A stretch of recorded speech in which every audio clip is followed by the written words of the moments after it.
ራቁት መጠመቅ አይቻል። ምክንያቱም አጥማቂው ራቁቷን ሆና እፊቷ ቆሞ ጡቷ ውጪ ጠጉሯ ዛታች ይሄ ሰውዬ ከምኞታ ኃጢአት ይነጻል። በዓይኑ አይቶ የተመኛትን አመነዘረባት ነው የሚለው ማቴዎስ 5 ቁጥር 27 28። ስለዚህ በዚህ ምክንያት ራቁት መጠመቅ አይቻልም። ወንዱም ሱሬታ ማነው ፓንቱን ታጥቆ፣ ሴቶቹ ሁለቱን ነው መታጠቅ ያለባቸው። ፓንቱንም ይልበሱ ቀሚሱንም ይልበሱ። የነቱ ዮርዳኖስ ሄጄ ያየሁት ነገር ቢኖር ምንድነው ሙሉ እስከዚህ ድረስ እጅግም ታይ ድረስ ቀሚስ ሁሉ የሚገባ ወንዱም ሴቱም ዮርዳኖስ የሚገባ ራቁት አይገባል። ቆመው ይጠብቃሉ አይሁዶቹ። ራቁት የሚገባ የለም። አዲስ አበባ ስትመጡ ራቁት የሚሆኑ ተብሎ ታውጇል። ራቁት ጥምቀት የለም። ምክንያቱም ጌታችን ለብሶ ነው የተጠመቀው። ራቁቱን ቢገፉት ፀሐይ ጨለመ፣ ጨረቃ ደም ሆነ፣ ምድር ተናወጠ፣ ድንጋዩ ተፈረካከሱ፣ ሙታን ተነሱ፣ ተንቀረቀበች መሬት። በርቃነ ሥጋ ምክንያት አይደለም።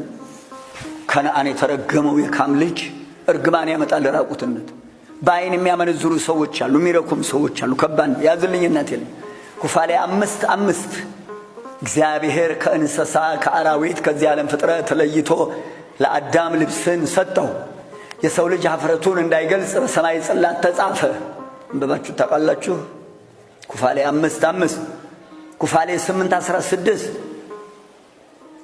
ኩፋሌ 16 ከ19 እስከ 20 ሁለተኛ ቆሮንቶስ 5 ከ2 እስከ 4 ዘጸአት 24:26 ራቁት መጠመቅ አይቻል።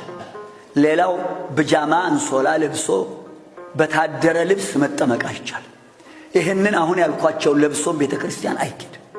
ሁለቱም ጾታዎች የታጠበና አዲስ መጠመቂያ ልብስ ቢኖራቸው ይመረጣል።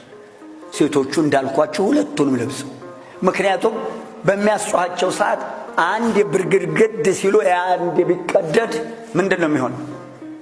ፓንቱ ካለ ሰብሰብ ማድረግ ይቻላል። ካህኑ ማጥመቂያ ክፍሉ ብቻውን እንዳይገባ 5 ሰው አጠገቡ እንዲኖር ያስፈልጋል።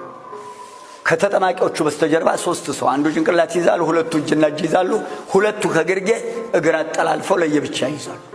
5 ሰው አጠገቡ ሳይኖር ቤተ ጥምቀት ውስጥ እንዳይገባ። የናቴ ከባድ ነው አደጋው በአሁኑ ሰዓት። ሌላው ሁለቱ ጾታዎች ከ40 እና ከ80 ቀን ጀምሮ ማንም ራቁቱን እንዳይገባ አይቻልም። አላጠመኩም እስካሁን፣ በኋላ እናገረዋለሁ። ሁለቱም መሸፈን አለባቸው፣ ወንዱም ሴቱ።